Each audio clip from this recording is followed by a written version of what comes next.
everybody. Welcome to Sun Devil Stadium, where Notre Dame lost 55-31 today to Arizona State, essentially ending its college football playoff chances here in year one. Essentially, I'd say they're done. It's no playoff this season. Yeah. So New Year's Eve Bowl, New Year's Day Bowl, it'll be tough. Out for that. Yeah, it'll be tough. And so 55-31, it all boiled down to the 5 turnovers that led to Notre Dame's Arizona State's 28 points off those turnovers. And that includes 2 pick sixes, interceptions, and triple touchdowns. And the fumble. And 2 fumbles, 2 turnovers inside the 25-yard line. And that was insurmountable, especially on the road against a top 10 team. Notre Dame trailed by 24 at the half.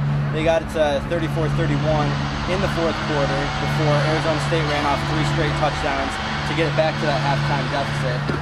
I mean, Douglas, we've said it so many times with Everett Golson that he's got to take care of the football, he's got to take care of the football, but here we are again discussing the same storyline. He's got to take care of the football. And after the game, he was asked, basically, what is it? And this is the first time we've heard this line from him.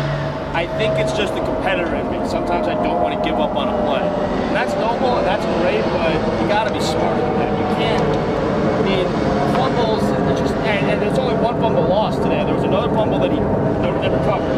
There was a third where he was ruled down, and I'm told in the replay he was definitively down, but you still can't put the ball on the ground in that situation. Yeah, and you know, it's not worth it. He needs to learn it's not worth it to try and stretch it out for another yard, another 5 yards when you're fumbling this offense. But you know, on the interceptions, a couple were tipped. 2 were deflected, and then the third was out of Robinson's hands. The fourth, which was actually the third in order, no, the second in order, was the start of the third quarter. Notre Dame marched down the field, and you know, Arizona State got 28 points off turnovers. They stopped 7 points.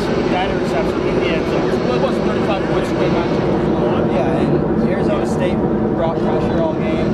Notre Dame really struggled with it. The right side of the offensive line, Steve Elmer and Christian Lombard had easily the worst games of the season. And then you think back to the play where Notre Dame was going to go for it around midfield, and Steve Elmer had the false start, and they end up punting it. So just a lot of situations. We also think about the field goal attempt where Hunter Smith couldn't come up with it. No, we don't know if that was the snapper or the holder. Yeah. But Andrew, I did want to ask you, and I didn't discuss this with you before we started, I apologize.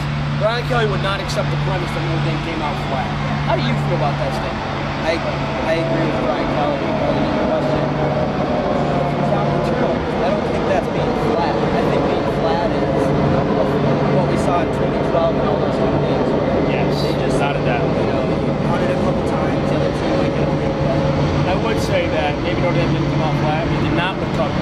That the game's tied at 3-3, and Everett throws a pass, and Everett fumbles, and Arizona State scores 1 play later, and you're down 10-3. It's 10-3. This is still so early in the ball game. 17. And right away they're starting to fall apart. Notre Dame may or may not have come out flat, but they did not recover from what happened, man, and you can't do that. Arizona State, after running off those 3 late touchdowns, got to 55. It's the highest scoring total for Notre Dame opponent since the 1985 finale, Jerry Faust's last game, when they lost 58-7 at Miami, a game that Notre Dame fans still remember, and I think they got a little payback there in a few years. Now, we don't know when these teams might play again. This game wasn't even going to happen. Notre Dame wanted to get out of it. It could be a while before Notre Dame and Arizona State see each other again, unless a couple of years in a playoff bowl, perhaps, or even a New Year's Day bowl. There's certainly a bad taste in Notre Dame's mouth. Every single player, Coach Kelly, they felt they had them. Will Fuller said we had them. And Cam McDaniels, we thought we had them in the second half. We had to come back.